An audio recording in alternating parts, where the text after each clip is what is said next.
Good morning. This is Horizon's Middle East and Africa. Our top stories this morning. Crude slump. Oil slides after OPEC Plus agrees to increase output, bolstering global supplies. Saudi Arabia warning the group's overproducing members that more supply could come unless they fall in line. Deals ahead. President Trump suggests trade agreements with some countries could come as soon as this week and signals he is willing to lower tariffs on China at some point. And calling time. Warren Buffett shocks global investors, fans, and his own board, announcing he will step down as CEO of Berkshire Hathaway by year end. Well, good morning again, everybody. It's just gone 8 a.m. across the Emirates. I'm Johannesburg in Dubai. Another busy show coming up. But just as a quick recap of some of the more positive news from markets, I would say, over the weekend, President Trump gave an interview in which he talked about the possibility of some trade deals being announced this week and also the possibility of lowering tariffs on China at some point, again, not specifying when, but at some point in the future. So again, this sort of plays into that theme of de-escalation that we've been talking about the last couple of weeks. And of course, stock markets have taken note because the S&P has launched its biggest day-to-day rally, so back-to-back daily rally since 2004, so incrementally higher every single session. Today, though, actually is a bit of an exception. We've got the S&P futures leaning towards the red, down 0.7%, even despite the fact that you had better than expected payroll figures come through on Friday. The market was paying close attention to that because it was the first piece of hard data we were getting since that April 2 tariff announcement, and actually did surprise to the upside. But futures leaning towards the red. European market futures as well, flattish today, but we're getting a big week in terms of central banks. You've got the Bank of England, Norges, Riksbank, all making interest rate decisions later on this week. So big one for central banks and also with earnings as we get through the earnings season. The USD also slipping a little bit in trade today, down 0.2%. So even though we spoke about some stabilization in the dollar towards the end of last week, that's not transpiring this morning, going back to that risk-off, dollar-off paradigm. And then Brent. I'm saving the best one until last. Take a look at the price of energy this morning. Brent has slipped through $60. $59 is where we're trading, 3.6%. A shock announcement, yet another shock announcement coming through from OPEC Plus. The group met on Saturday and decided once again to increase output by more than 400,000 barrels a day in June. That came as a negative surprise to the market. And take a look where oil is trading. We are basically back to a 4-year low again. So Brent sitting at $59. And speaking of, let's just talk a little bit more about some of this price action because these oil prices have tumbled, continue tumbling as the trading week begins. OPEC Plus agreed to increase output further in June, as I just spoke about. So let's get analysis with Sara Vakhshouri, President and founder at SVB Energy International. Okay, Sarah, the question that everybody is asking is why? Why did OPEC Plus decide to increase the amount of barrels that they're putting back to the market by more than what analysts had been anticipating? Well, first of all, it's a market related. Most of the OPEC always decisions are market related. If you look at the demand inventories, we see that the decision of OPEC is very much correlating and aligned with the market realities and fundamentals. We have the Chinese demand more resilient than expected toward the tariffs. So Chinese oil demand has been in alignment with the same time previous year, also above the 5 years average. Also looking at the inventories again very similar to last year, below 5-year average. The spread between the heavy and light crude oil also very narrow. So we see that the market has been kind of ready for this, and it's very aligned. However, there has been some anticipation that the recent decision of OPEC Plus was aiming at disciplining the non-compliant countries, yet the OPEC Plus did not state that officially. Yeah, so they did not say that officially, but certainly the interpretation from many people and market participants, analysts, is that the Saudis did want to send a message to some of the overproducing members of OPEC, including the likes of Kazakhstan and Iraq. How likely is it that on the back of these decisions, they do start complying further with those OPEC Plus quotas? Well, the both countries that you mentioned, both Iraq and Kazakhstan, have been regularly, the governments of the two countries stating that the two countries are going to complying with the agreement. They came up with a compensation schedule.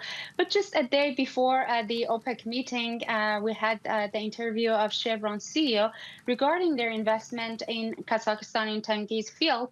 He announced that they're going to increase their production capacity as planned. They haven't been discussing any production cut with the country, with the government of Kazakhstan, and they have no plans to cut any production or have any discussion regarding that. So that kind of gives an indication that the corporations investing in these countries are not complying with the OPEC Plus decisions, even if the countries or the host governments are willing to do so. And if you look at it naturally in an environment of low oil prices, that there is questions about the demand, tariffs, all of that. Some of these corporations that have assets in Shell would definitely will definitely try to produce more in their lower cost assets. So thinking about OPEC Plus that have been voluntarily imposed as a cut of production to balance the market, and then looking at this non-compliance that other countries are benefiting from, that definitely disciplining that these countries would be could be as part of their agenda. And again, as it was not directed, it was not said directly or officially by them, but I would like to refer to 2020 quote by Saudi Energy Minister Prince Abdulaziz bin Salman Al Saud, that he, regarding to Iraq and Nigeria at that time, he said that we have no room for lack of conformity. Yeah. Okay. So that's pretty clear. Let me ask you, what is Brent trading at $60 or WTI at 57 mean for shale producers? Because they, of course, have been looking to introduce cost discipline. At some point, it's just not going to be economical for them to drill anymore. Again, I like to, I think that this Chevron's anecdote is a very good example that corporations are not necessarily coordinating with OPEC Plus and the market to maintain the prices high at the level that is profitable for shale. And eventually, even in the United States, as President Trump and his administration are trying to encourage shale production, we see that the tariffs are going to have negative impact on shale production, both in terms of reducing the demand and also increasing the cost of production. But eventually, a pressure on shale will increase the efficiency of these investors, will increase and incentivize innovation, but also consolidations, as some of the weaker players are going to be absorbed by larger ones. And even though in the short term we might see some stress and pressure on the shale, this could in the long term create a more stable and resilient production. But again, this is not OPEC trying to pressurize the shale, as we see the American corporations that have investment in shale are also not having any appetite in coordinating with the OPEC Plus members to maintaining the prices high. I mean, at least at a profitable level for shale production. Yeah, Sara, really good to have you on dissecting some of the price action that we've had just in the last few hours, with the oil prices down almost 4%. Sara Vakhshouri, president and founder at SVB Energy International. And still ahead, hear why Shuaa Capital says U.S. equity markets appear frothy, even as stocks rebound on strong corporate earnings and easing trade tensions. This is Bloomberg.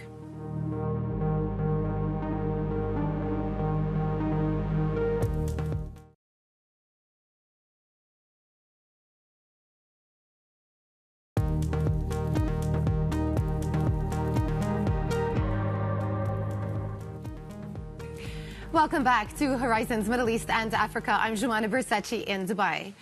President Trump says he is willing to lower levies on China, while repeating that any trade deal would need to be fair. At some point, I'm going to lower them, because otherwise you could never do business with them. Yeah. And they want to do business very much. Look, their economy is really doing badly. Their economy is collapsing. Trump also says his administration could strike trade deals with some countries as soon as this week. For more, Bloomberg's China correspondent Min Min Lo joins us from Hong Kong. So a lot more, I would say, encouraging words on the prospect of dialogue between the U.S. and China. What does this tell us about the state of those potential trade talks between the two countries? Yes, certainly we are hearing this softening stance from President Trump. But at the same time, just earlier this morning on the Air Force One, he also said that he's not going to be speaking with President Xi this week. He also said that China and U.S. officials are essentially talking about different things, which perhaps suggests that the overtures to China so far maybe is not going so smoothly for now. We know that, for example, China has said they are assessing possibility for trade talks, but at the same time, they have been calling on the U.S. to lift all unilateral tariffs. Meantime, we have Wall Street Journal reporting that China's securities czar Wang Xiaohong is trying to find out what the U.S. actually wants when it comes to fentanyl cooperation, and also reporting that China could consider fielding Wang Xiaohong to meet with U.S. officials, which is going to be quite interesting because we want to pay attention to who China assigns to oversee the trade talk, because the first round, the phase 1 trade deal, was overseen by the vice premier at the time, Liu He. If China sends the vice premier now, He Lifeng, that suggests they are open to a more comprehensive sort of talk around potential trade deal. But if they send Wang Xiaohong, who is the Minister for Public Security, perhaps then they want to limit the scope of discussion to fentanyl or to certain national security issues or TikTok, and perhaps still holding out on a broader trade talk, waiting for certain preconditions to be fulfilled, perhaps. So interesting to keep an eye on what unfolds from China going forward. Yeah, most definitely. Bloomberg's Min Min Lo, thank you so much. Well, to pick up the conversation is Aarthi Chandrasekaran, head of asset management at Shuaa Capital. What do you make of the more positive murmurs coming out of the White House vis-a-vis potentially lowering tariffs at some point on China and the potential for actual trade discussions with China? I think markets right now is working on the headlines, right? It's not even fundamentals. There's a huge disconnect between the hard data and the soft data. And what the Trump-led administration has done is they have actually reset this year calendar, right? They have erased 2 months. The business confidence and business sentiments is extremely low. So it doesn't matter whether there is a tariff, it's no tariff, tariff gets rolled back to some extent or what extent. I think the damage is largely done. And I think that is going to, you will see weakening of growth in the second half of this year. So I take your point on soft data versus hard data, but we had a hard data point come out on Friday. The jobs figures, they were actually strong all round, both on the headline print and on the unemployment rate. So to me, this does speak to a U.S. economy that's still relatively resilient. You have 3 hard data, which is like the corporate earnings, which was decent enough. Yeah. Consumer spending was decent enough. Job was very resilient. But all of this points to Q1 activity, right? Which is totally irrelevant in current context. What matters is what happened post-April 2nd, the Liberation Day. And that is what is going to decide what could happen in the second quarter onwards. Yeah, I thought it was interesting, the market reaction to the data on Friday, because traders are once again quick to price out some of the rate cuts that were being penciled in for 2025, in the sense that the Fed can now perhaps focus more on the inflation side of things, because we know that the upside to inflation is likely to come. What do you make of that? Do you think that once again later in the year, if the data starts to slow down, the Fed will be in a bind, i.e. they'll have to choose which part of their mandate to place more emphasis on? I think Fed would stay true to their data-dependent approach, right? If they have to prioritize between hard and soft, I think they're going to stick to the hard data. I would be very surprised for a rate cut. I don't think they're going to succumb to the political pressure or peer pressure at the moment. But I would be watching more closely on what they say in the meeting, and I think they would say that rate cuts are coming sooner than later. Yeah. What do you think about the shape of the yield curve here? Steepening to continue? I think, yeah, steepening is, I mean, the rates are going to be extremely volatile and choppy, right? I think we should all brace ourselves for it. So we are looking for a steepening of yield curve with the term premium returning back. Even if the Fed goes to cut the rates, the short end of the rates are going to move, but the long end will still price in higher inflation, higher tariff, and a growth concern as well. Yeah, okay. So then putting all of your thesis together, potential slowdown, Fed having to be data dependent and eventually having to react to the fact that the data is softening. What does that do to USD assets and this theme of US exceptionalism that was so popular towards the end of last year? I'm not very favorable towards dollar. I think dollar is kind of in a lose-lose scenario. I mean, there are two scenarios what could happen, right? Fed could actually prioritize growth and start cutting rates. Then the USD will lose its relative yield advantage to the rest of the world. Mm-hmm. Or the second option is the Fed could choose not to cut rates meaningfully because tariffs would be higher, inflation could be higher. But even then, the dollar might not rally because you have a domestic adverse outcome and investor confidence will get demolished. Yeah. So either ways, it's a kind of a rock and a hard place for the USD asset and for the dollar for the short term and the near term. So what are you comfortable owning? I think we are overweight cash. At this point of time, it's very hard, Johanna, to have a conviction on whether do I want to overweight US or rest of the world. I don't think any of us have an answer to that question. What I'm more comfortable is to sit on cash and be on the sides and just wait for this whole uncertainty to just vanish miraculously. When does that vanish, though? Because you've got an administration that has injected a degree of policy uncertainty simply because of the way President Trump conducts himself. I mean, you may be in a situation where you're going to be facing policy uncertainty for another 3.5 years. True. Yeah, that is very true. I mean, we are more in a wait and a watch move for the next 2 months to see where it goes. At least the Fed can't wait 3.5 years. It has to take a decision on the rates one way or other in the next 2 months because growth is going to weaken or inflation is going to be higher. Oil is lower, so you don't know how that's going to feed into inflation. So you would know how the Fed is going to pace it. And with that, you will know how the equity story could also evolve. Yeah.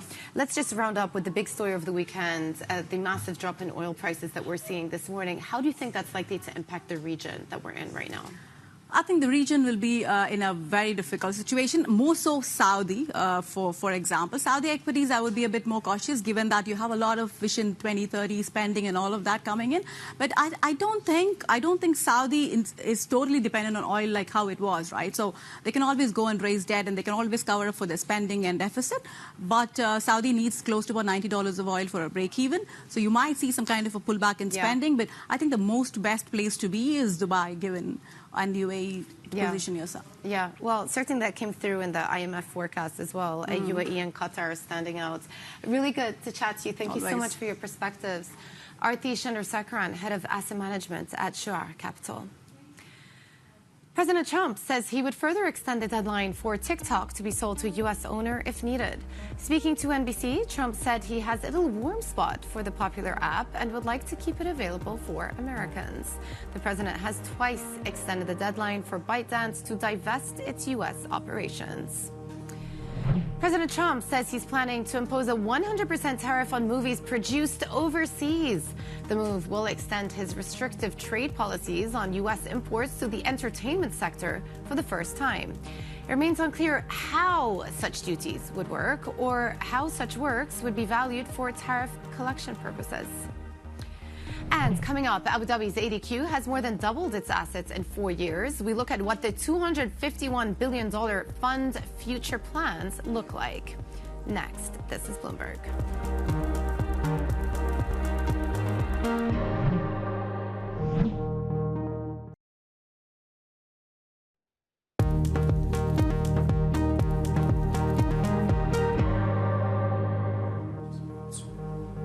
Welcome back to Horizons Middle East and Africa. I'm Joanna Versace in Dubai.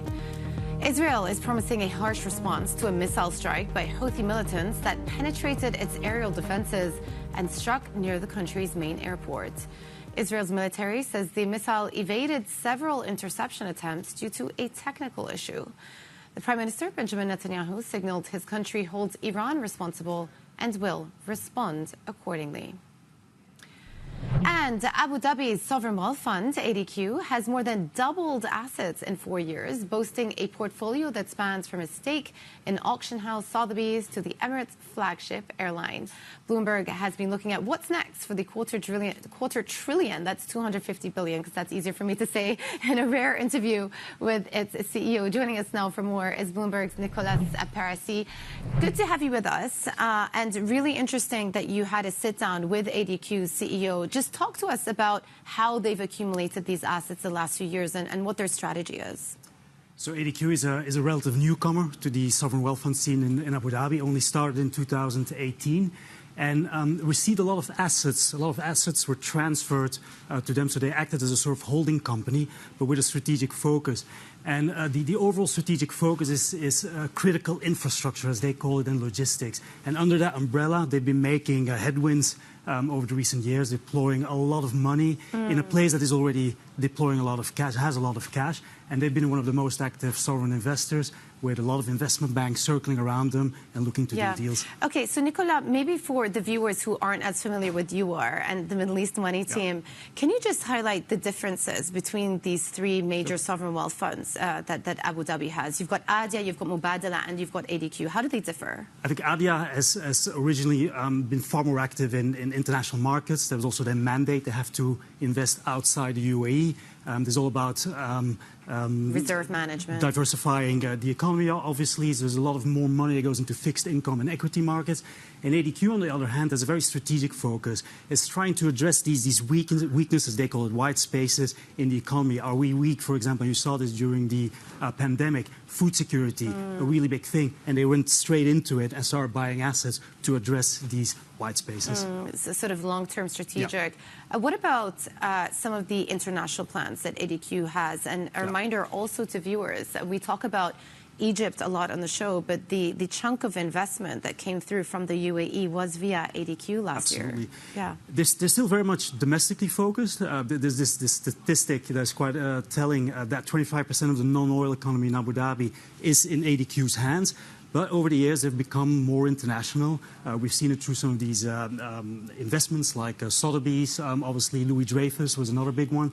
But in addition to that, they play this geopolitical role, right? So through their chairman, Sheikh Tahnoun, very influential.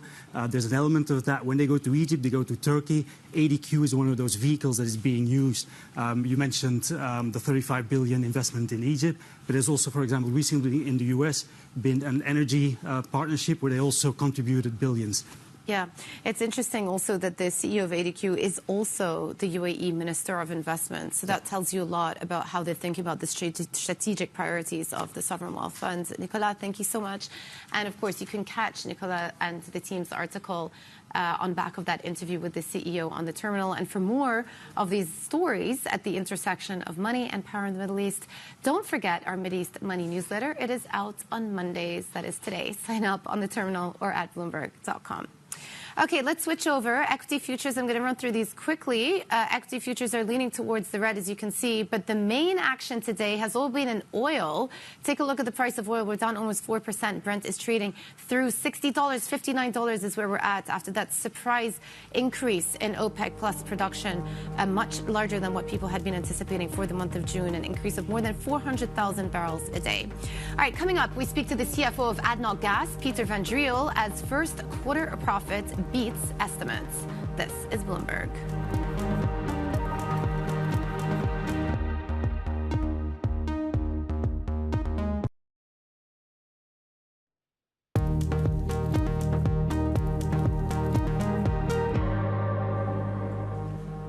Good morning. This is Horizon's Middle East and Africa. Our top stories this morning.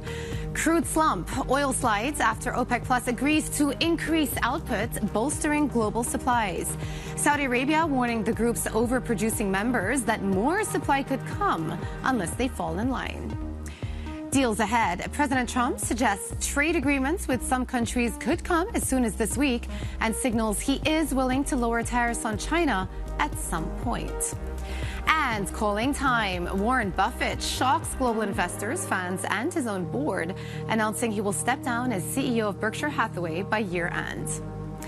It's just gone 8:30 a.m. across the Emirates. I'm Joanna Versace in Dubai. Well, a lot more positive talk out of the White House and President Trump himself over the weekend, suggesting that we could see maybe some trade deals inked this week, alongside his view that tariffs on China will at some point be lowered in the future. So positive signals coming through from there. As for the data, well, we had several bits of data to piece from the U.S. economy last week, but the main one on Friday, that jobs data coming in higher than expectations, broad-based, both on the unemployment unemployment rate and on the headline figures, surprising to the upside, which meant many people in the market started to price out at some of the rate cuts that were priced into 2025. So we saw an upward move in yields. That being said, today futures are leaning towards the red. S&P futures down about 0.7%, a lighter trading session than usual for many of these Asian markets, given so many of them are out. So maybe don't read too much into this, but the signals are indeed bucking the recent trend of incremental day-to-day gains for the S&P. European futures also leaning slightly towards the red as well as we get into another busy week for earnings on autos, banks, and of course the Bank of England are meeting, Riksbank, Norges all on tap this week for Europe.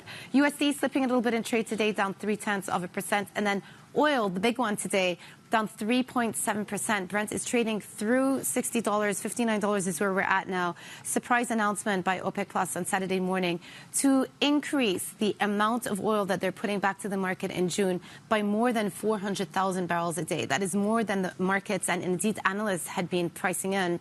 And so on the back of that, we are seeing this sharp move lower, down 3.7%. And indeed, Saudi Arabia, His Royal Highness, ABS, is saying that if the overproducing countries don't commit to their quotas, they could increase even further in the future. Quick look at this one. I thought this was quite interesting as we're heading into Bank of England week. And it just shows you that the two-year rate in the UK has been falling a lot more than their equivalents in the US and in Germany, suggesting that investors are turning more and more bearish about the outlook for the UK economy and think that the Bank of England will have to turn a lot more dovish. There are a lot more cuts priced into the UK curve than what we have in the likes of Germany and the US here, with about 90 basis points of cuts priced in versus around 80 for the US and 60 in Germany. Oh, that's the ECB curve. All right, let's check in on how markets in Asia are faring. Avril, I know that many of these markets are out for trading, but there's been a lot of focus on some of the price action in the Taiwanese dollar. So just walk us through what you're seeing. Yeah, it's almost all about the FX space today as the dollar slump fueled by the trade deals optimism is prompting the surge in Asia currencies, and key among them, as you highlighted, is the Taiwan dollar. Really extreme moves that we're seeing today and indeed in the past two sessions or so. And this is worth noting. Broadening out of the dollar losses, not just against G10s, but also against some of these EM Asia currencies, but also how shorts in the Taiwan dollar have been used by traders as a sort of hedge of a protracted US-China trade war. So some of that positioning is, I think, being caught on the wrong foot at the moment, so exacerbating these moves. And that is also fueling these losses in exporters in Taiwan on stocks today, because that affects their profit views, particularly the likes of TSMC. Also, life insurers in focus. Some of them are seen as more vulnerable than others because they are not hedged enough. So this is what we're seeing, the focus in Taiwan assets today. But note as well that when it comes to the FX moves, some of it might be getting exacerbated simply because China, Korea, Japan markets are shut. Jumana. Yeah. Well, our colleague Valerie Teitel has also flagged that the Taiwanese dollar has surged 7% in two sessions. That is the most since 1988. So another superlative to bear in mind there. Avril, thank you for walking us through the price action. Avril Hong in Singapore. Now, in the earnings space, ADNOC Gas has reported first quarter profits that has beat estimates. Net income came in at 1.27 billion. That is a 7% jump year on year. Joining us now is Peter Van Driel, ADNOC Gas CFO. Good to have you with us. The last time we spoke, we were talking about what a stellar year 2024 was for ADNOC Gas. And from the likes of it, looking at the numbers today, you have a beat on net income coming in higher than expectations. It seems like the momentum has continued. Absolutely. We're so on track to deliver our growth in EBITDA of 40% by the year 2029. And last year, we made great progress with that. As you said, our net income was $5 billion, and we delivered a 14% growth in EBITDA. And it means we're really on track. And that we do on purpose. We want to invest through the cycle. We want to grow our business. And that is all on the back of the growth that we see in demand for gas, both in the UAE market and internationally. Yeah. Peter, you and I are sitting having this conversation, but of course, energy prices have been dropping. This morning, Brent is down almost 4% in trading. Given these fall in prices, have you had to modify your EBITDA or margin guidance for the rest of this year? No, we did not. We actually are confident, and that is 2/3 of the volumes that ADNOC Gas is selling is sold in the UAE. And those contracts are done more or less on fixed price. They're not linked to Brent. So we're quite resilient when it comes down to lower oil prices. And of course, there is an exposure, that can't be denied, but we are locked in with many of our contracts. So in essence, the company is extremely resilient, and we've demonstrated that, I think, in the first quarter, where you saw the results remaining strong with the $1.27 billion of net income, despite a changing environment in which we operate. Yeah. You've also been quite active in terms of linking deals in the first couple of months of this year. One of them, a 14-year LNG supply agreement with the Indian Oil Corporation. What strategic goals is ADNOC Gas looking to serve by getting into these types of partnerships and agreements? You're absolutely right. We sold about $9 billion worth of LNG contracts, and that is with customers like JERA or the Indian Oil Corporation. And what you see is that LNG is not just about price, it is about security of supply. And ADNOC Gas has been operating LNG exports since the 70s, and the company has never, ever defaulted on its obligations. So our customers really appreciate the fact that we're such a reliable supplier, and that drives the behavior of our customers. We sold about 80% of our new LNG export facility called Ruwais that will be ready late 28. And it shows you the confidence that customers have in our ability to deliver LNG. Yeah. Are you thinking of entering more or acquiring more assets in the US at this point? At this very moment, we have a lot of new demand for gas in the UAE. The economy is doing extremely well. Our focus is therefore on growing our business in the UAE. With that, we get more export capability. Now, if I look at the risk-return profile of our investments in the UAE, that is actually more attractive than any other M&A opportunity that we have identified outside of the UAE. So the focus is clearly at the moment on the UAE. Do I rule it out altogether? No, but the hurdle is quite high for M&A activities outside the UAE. Okay, interesting. What about your capex spending plans? You have plans to nearly double your capital expenditure plans in 2025. Those still on track? Absolutely. You see the capital expenditure stepping up in the first quarter. In total, we will spend at least $15 billion in the next 5 years. However, that still excludes one of our big new projects called the Rich Gas Development, which we will take FID on this summer. It is a project that enables us to have more infrastructure to process more gas in light of the higher demand, both in the UAE and internationally. Let's not forget, gas is an excellent transition fuel. Demand for products like LPG and LNG remains strong. Yeah. Can I just ask you just a final quick one? Because you're painting a very positive picture, but I do wonder, what actually are you most worried about when you think about your business and how well things are going? ADNOC Gas is uniquely positioned. It's right at the heart of the ecosystem in the UAE. So when our colleagues in upstream have more production, or when our customers need more supply, we need to be ready. So it's a matter of managing the interfaces properly, and that means executing your project on time and within budget. That is the key challenge, and we are delivering on that. Peter, good to have you on, as always. Thank you so much for joining our show. Peter Van Driel, ADNOC Gas CFO. Now, Saudi Arabia's chemicals giant SABIC has recorded a surprise loss for a second straight quarter as the company suffers a slowdown in sales and undertakes a restructuring of its business to reduce costs. The company posted a net loss of 1.2 billion riyals compared with analyst estimates for a profit of 699 million riyals. It also missed on revenue and earnings per share. SABIC says it plans to offer details on its restructuring in the third quarter and complete the program this year.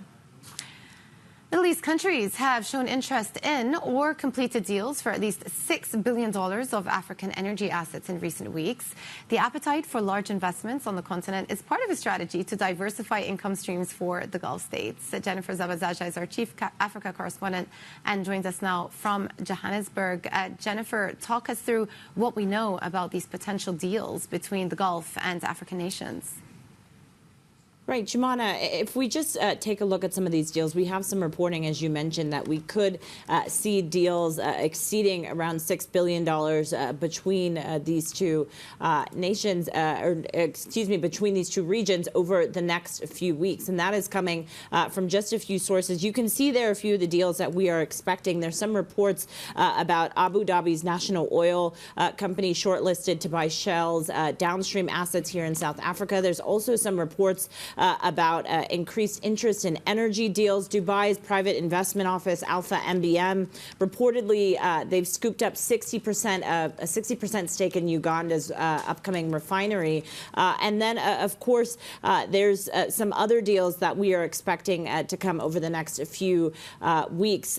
You were just speaking to the ADNOC CFO there. And so really, this is just a part of a wave of increased investment that we're seeing from the Gulf states into and across Africa in what is largely renewable energy. We also have some oil fields and elsewhere. But this has really been a trend that we've seen over the past few years. It's just seeming like, of course, given the year, given the times that we're in, the increased investment is coming at a time that a lot of these African nations do need it. But also, it's a benefit for a number of these Gulf states, too.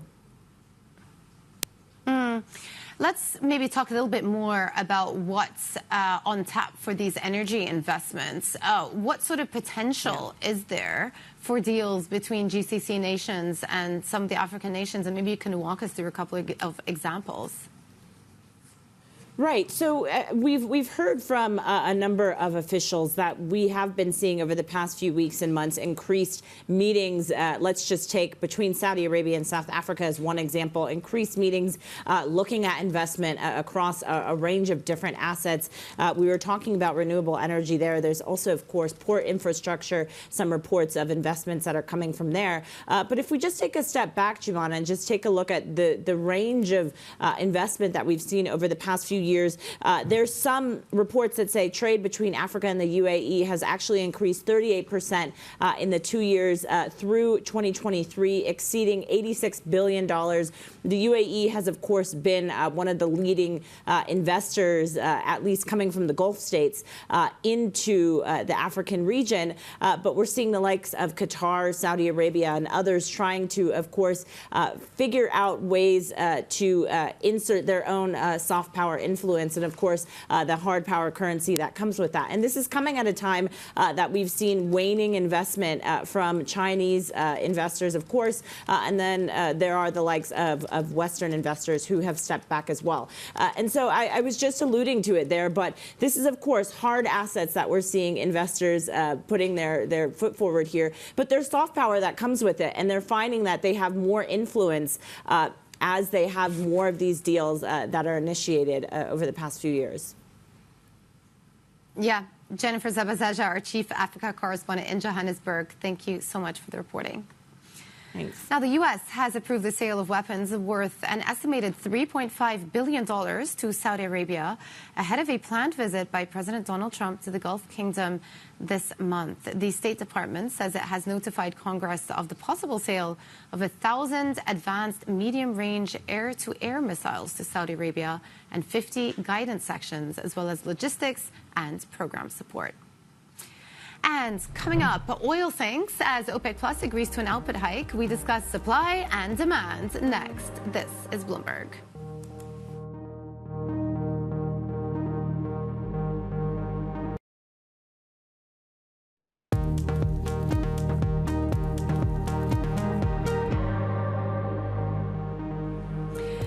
Bloomberg has learned that Shell is working with advisors to evaluate a potential acquisition of its rival BP. Sources say any final decision will likely depend on whether BP's stock continues to slide after already losing nearly a third of its value in the last 12 months. Deliberations are still in the early stages, and Shell may opt to focus on share buybacks and bolt-on acquisitions rather than a mega merger. And let's get back to our other big top story today. Oil prices sink after OPEC Plus agrees to increase output by over 400,000 barrels a day in June. That is fueling concerns of a global supply glut and comes at a time when demand is already being challenged by the trade war. For more, we're joined by our energy reporter, Aarthi Chandrasekaran. There's always something exciting out of OPEC Plus, and this time, once again, they surprised the upsides with their production putback. The interpretation, I've read lots of comments over the weekend, people seem to think that this is all part and parcel of a way to discipline some of the members of OPEC who have been overproducing. Are they going to succeed? Yeah, good morning, Jumana. Well, there are a couple of surprises here. First of all, the decision that kind of some expectations that they were going to go bigger this time around was kind of coming into the market towards the end of last week. And then OPEC went ahead and advanced the meeting to Saturday instead of today. So that was also a little bit of a surprise. So kind of wrong-footing the market, which, as we know, Prince Abdulaziz in Saudi Arabia loves to do. But whether they're going to be successful, I mean, that's the big question. There are certain issues around, as you said, kind of disciplining the quote-unquote the cheats, those countries that have been producing too much in the market. And so the thinking there is that by bringing down the oil price, it's going to inflict some pain on those countries, and that's going to get them in line, because OPEC always seems to act more cohesively when there's a crisis, when they're really up against it. So that's kind of the hope. There's another factor as well, too, is that we've got Donald Trump coming to the region in just over a week. He's been calling for lower oil prices. We are seeing the prices lower anyway because of this uncertainty around trade issues, because of the possibility of the recession. So perhaps really the Saudis, who are in the driver's seat really in OPEC Plus, are thinking, look, the price is going to be lower anyway. Let's take some market share back. Let's discipline these cheats while we're at it, and we'll just take the hit for a while, because these prices at this level are way too low for the Saudi budget. Yeah, though, I mean, President Trump wanted lower oil prices, but maybe not this low. If it's going to start adversely impacting some of the shale drillers. I do want to turn to a Bloomberg scoop over the weekend, which I thought was really noteworthy, in the fact that Shell may be considering or mulling a takeover, some form of acquisitions of their rival BP. What do we know about that? Yeah, this would be a big move if it does go ahead. BP has been suffering. The shares are lower. The strategy is muddled. What they announced in terms of a move away from a greener strategy and back towards more oil and gas wasn't as well accepted by the market as perhaps the management had hoped. So there's still more to do there. So that leaves BP in a weaker position and potentially as prey. And Shell has been one of the ones that people have talked about as the ideal buyer there. Both these big UK-based majors, the fact that they have some overlap, the fact that Shell has the size there. There's a lot of assets like refining, like trading, like the oil and gas, that they would be valuable, but Shell would also have to expand that. And they would gain some positions also here in the Middle East. Yeah, fascinating. Aarthi, thank you so much. Aarthi Chandrasekaran, our energy reporter. All right, coming up, life after the Oracle of Omaha. We look at the future of Berkshire Hathaway as Warren Buffett gives us his departure date. This is Bloomberg.